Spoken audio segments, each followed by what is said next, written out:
Apakah manusia itu dibiarkan begitu saja mereka mengatakan amanna, kami beriman, wahum la yuftanun, lalu mereka tidak diuji? Allah bertanya kepada kita semua, apakah manusia itu dibiarkan begitu saja mengatakan kami mukmin, kami muslim, kami beriman, wahum la yuftanun, lalu mereka tidak diuji? Maka semua yang mengaku kami beriman, di saat itu dia sedang mengatakan ujilah aku. Ketika kita berani mengatakan aku beriman, maka saat itu kita sebenarnya sedang mengatakan ujilah aku. Maka jangan heran kalau ujian itu datang, karena keberanian mengatakan aku beriman kepada engkau ya Allah, aku beriman kepada engkau wahai Rasulullah, aku beriman kepada malaikat, kitab, nabi-nabi, rasul-rasul, hari kiamat, takdir. Konsekuensinya kita sudah mengatakan ujilah aku. Maka ketika ujian itu datang, kita jangan terkejut, karena itu adalah konsekuensi daripada iman, daripada keyakinan.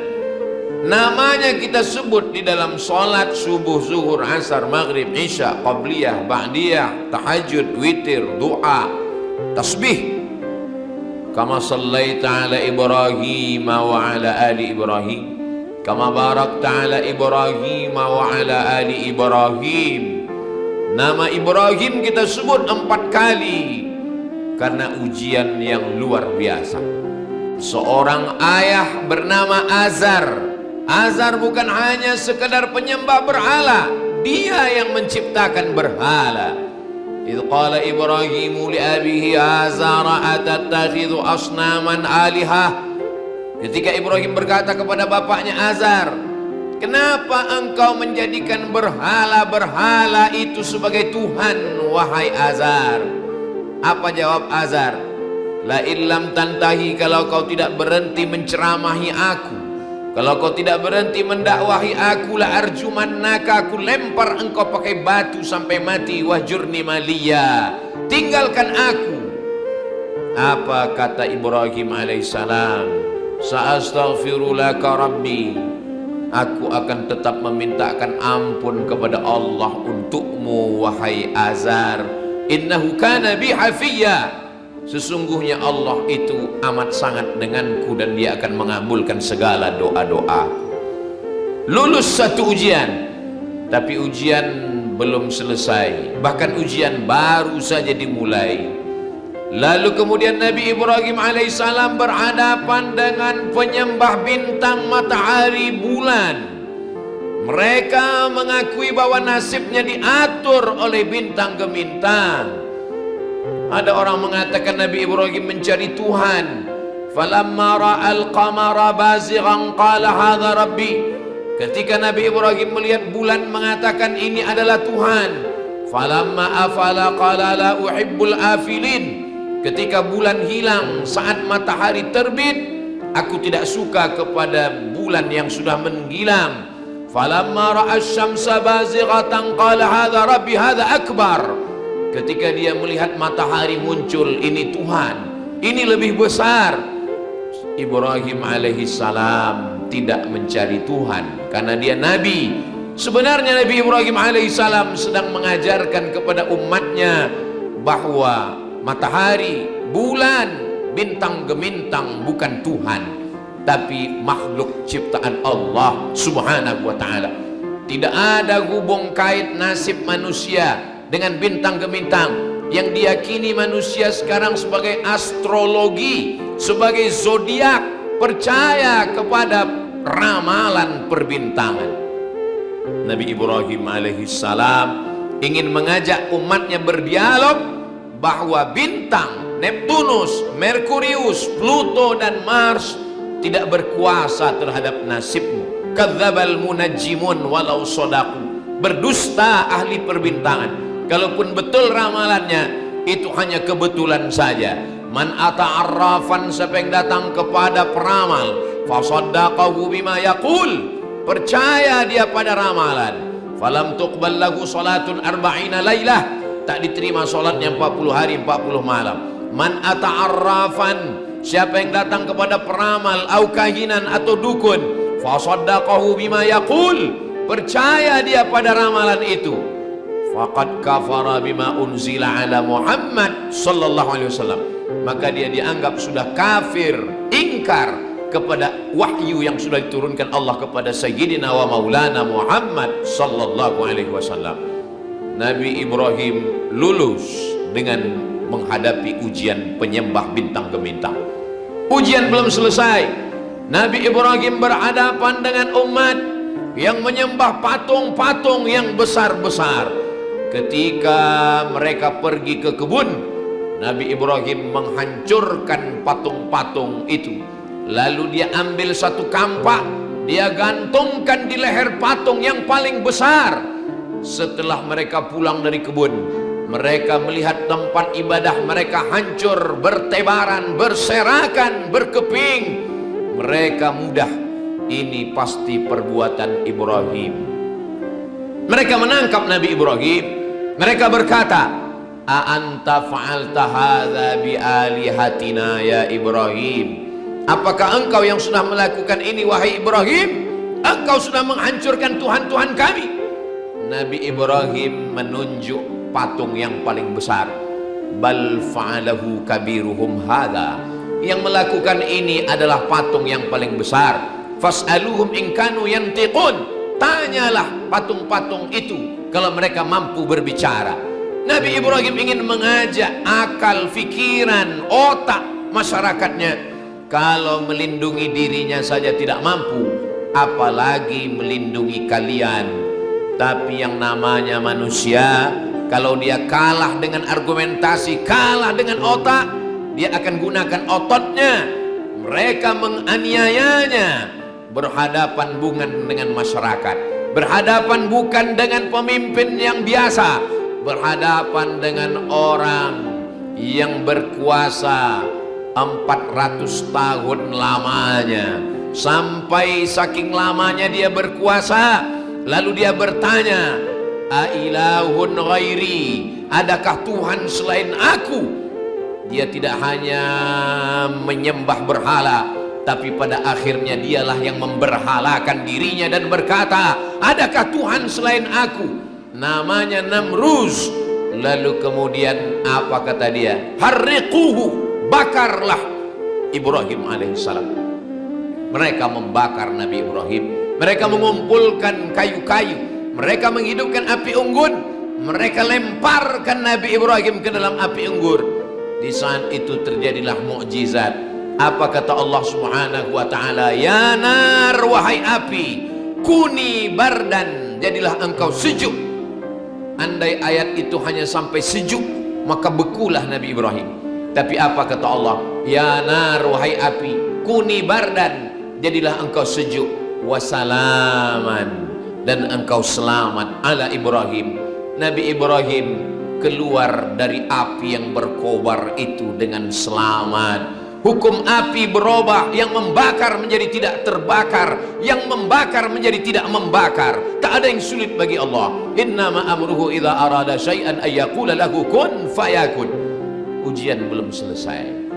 Ujian terus berlanjut selama hayat di kandung badan, selama jantung masih berdetak, selama nafas masih berhembus. Ujian tidak pernah selesai. Nabi Ibrahim menikah dengan Sarah. Sarah tidak mempunyai anak, sampai-sampai mereka menuduh Sarah perempuan yang mandul. Ibrahim tidak akan mungkin punya anak. Ibrahim menikah dengan Hajar. Apa yang terjadi?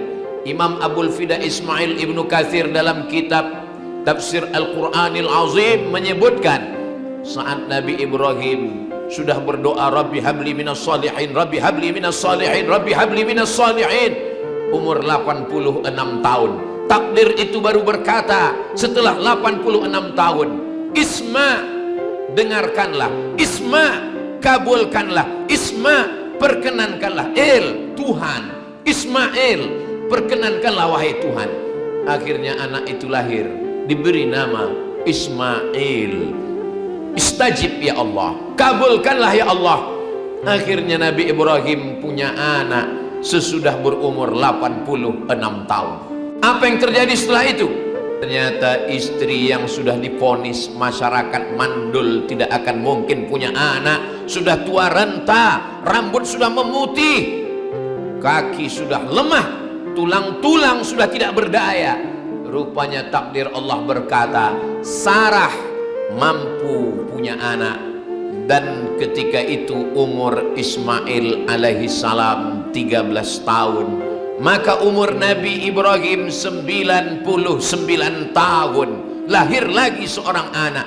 Allah cuma ingin berkata kepada manusia, yang kau katakan tidak bisa kata Allah, yang kau katakan bisa tidak kata Allah.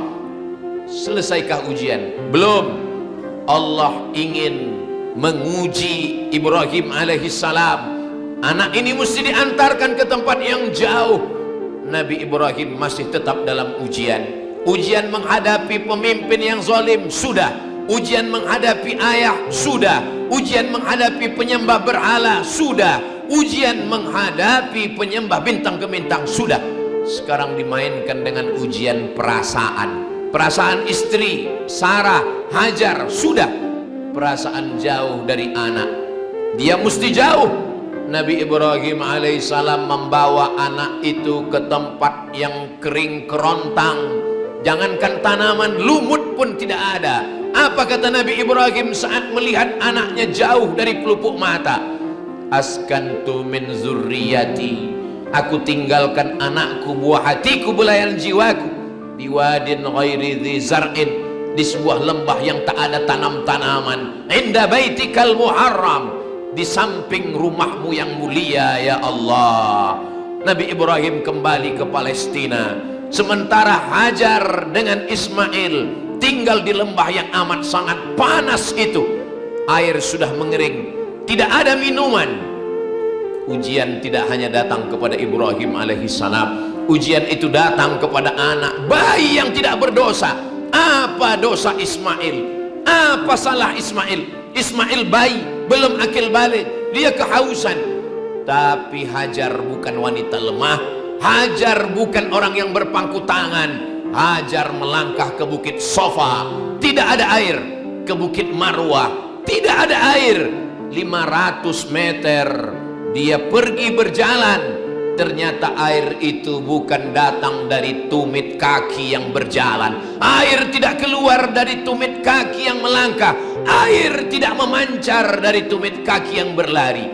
Air itu keluar dari tumit kaki bayi yang belum bisa berdiri.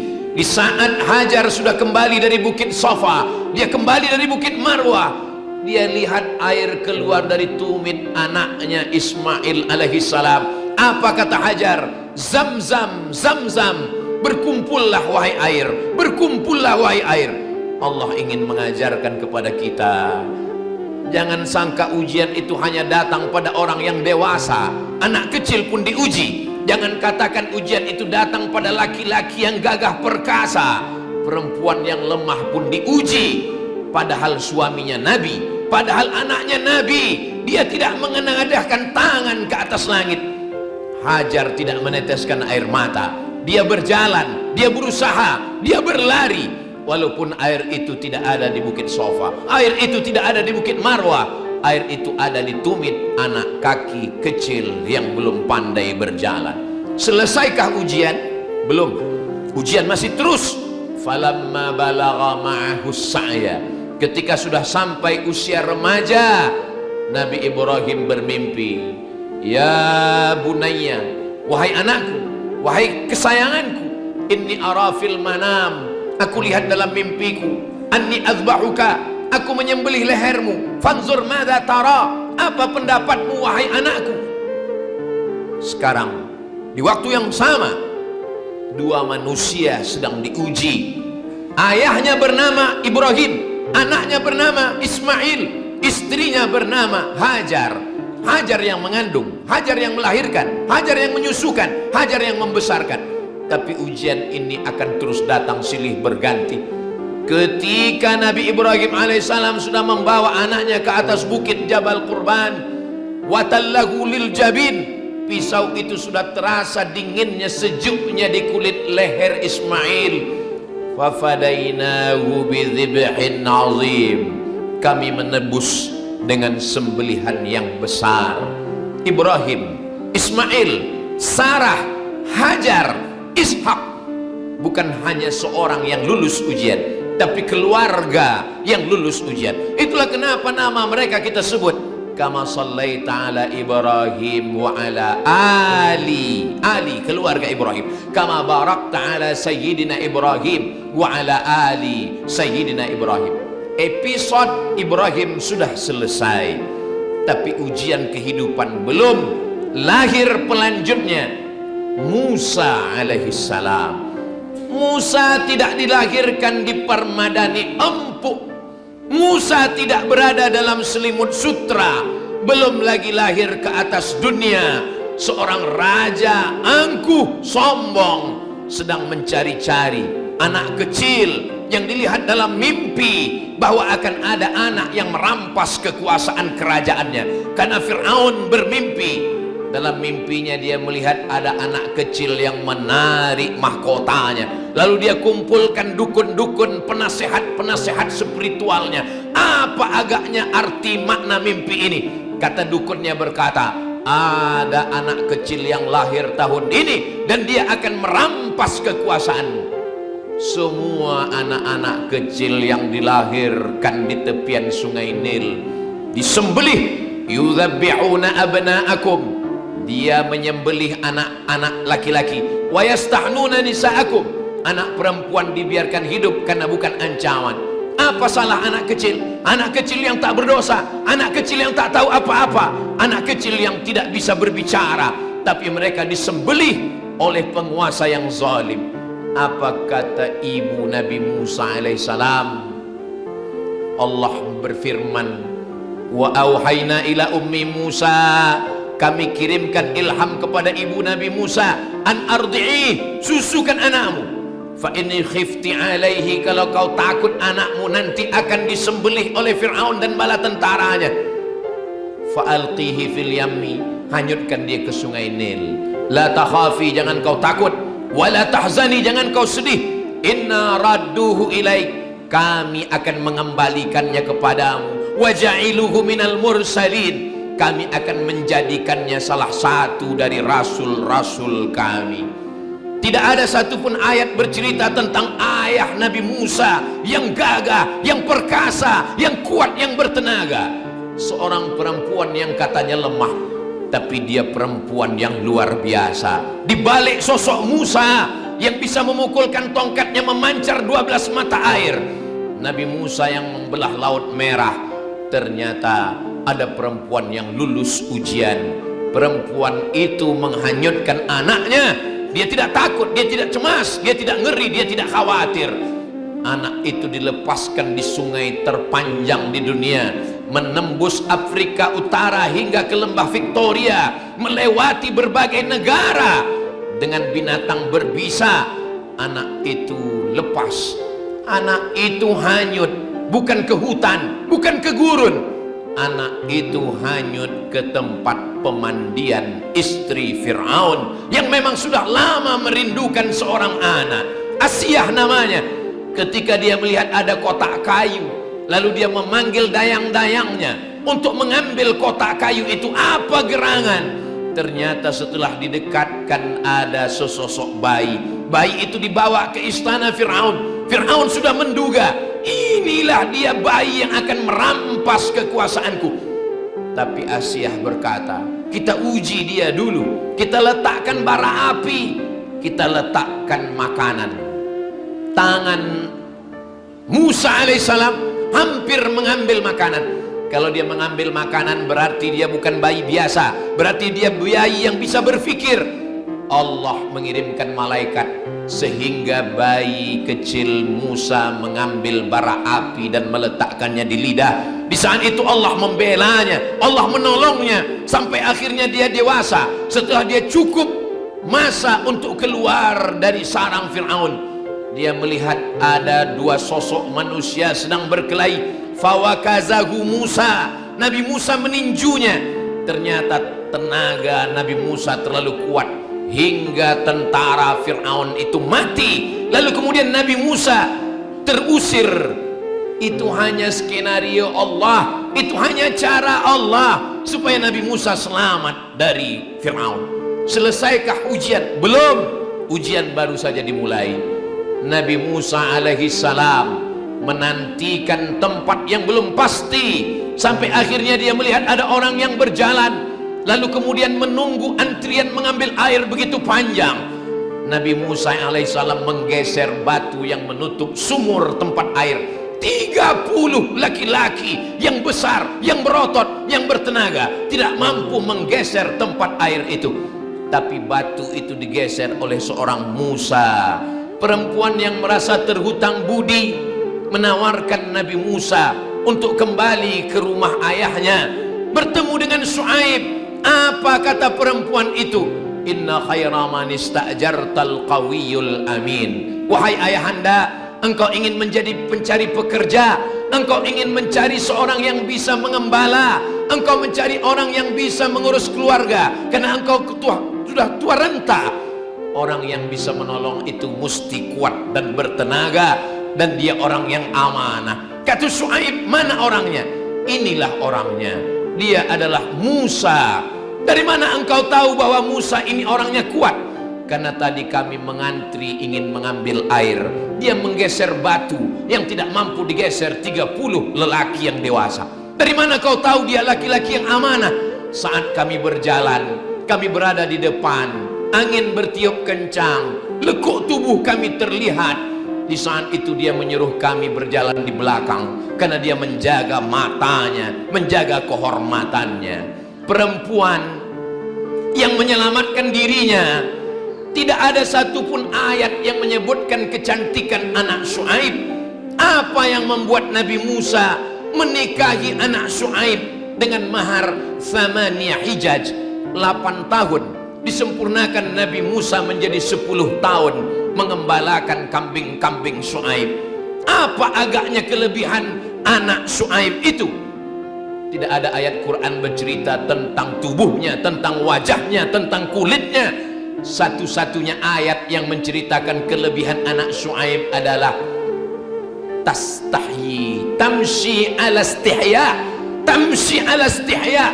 Perempuan yang berjalan dengan rasa malu, perempuan yang berjalan dengan rasa malu layak dipinang dengan mahar 10 tahun mengembalakan kambing ayah-ayahnya. Selesaikah ujian? Belum. Ujian perempuan lulus, ujian disembelih Fir'aun lulus. Setelah ujian mengembala kambing itu sampai masanya, Allah memerintahkan Nabi Musa alaihissalam pergi menghadap Fir'aun. Idhab ila Fir'aun, pergilah engkau menghadap Fir'aun, innahu tagha, dia sudah melampaui batas. Wa qula lahu qawlan layyina, wa qula lahu qawlan layyina. Ucapkan kalimat-kalimat yang lembut, ucapkan kalimat-kalimat yang baik. Mudah-mudahan Fir'aun lembut hatinya. Tapi ternyata Fir'aun tidak pernah dilembutkan dengan kata-kata. Padahal Nabi Musa sudah berdoa, Rabbi syrahli sadri, lapangkan dadaku menghadapi Fir'aun, wa yassirli amri, mudahkan urusanku menghadapi Fir'aun, wahlul uqdatam min lisani, karena lidahnya pernah luka akibat dari arang yang panas. Hilangkan cacat dari lidahku supaya aku bisa bicara lantang menghadapi Fir'aun, yafqahu qawli, supaya dia paham apa yang aku ucapkan. Apa yang terjadi? Nabi Musa ditantang sampai akhirnya Nabi Musa menyeberang Laut Merah. Fir'aun tetap terus mengejar.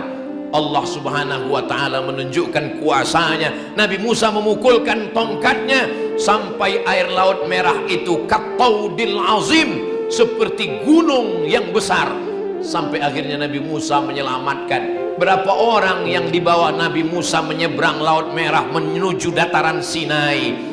Tafsir Ibnu Katsir menyebut 600.000 orang Bani Israel. Selesai, Fir'aun mati di Laut Merah, lengkap dengan bala tentaranya. Inna Fir'aun wa Haman, bala tentaranya, wa qaumuhuma, inna Fir'auna wa Hamana wa junudahuma kanu khatiin. Ujian belum selesai. Sebelumnya ujian menghadapi penguasa yang zalim, sekarang ujian menghadapi Bani Israel. Bani Israel ingin punya Tuhan yang bisa dilihat mata. Ya Musa, wahai Musa, lan nu'mina laka, kami tidak akan beriman kepadamu hatta narallaha jahrah, sampai kami melihat Tuhan itu secara nyata.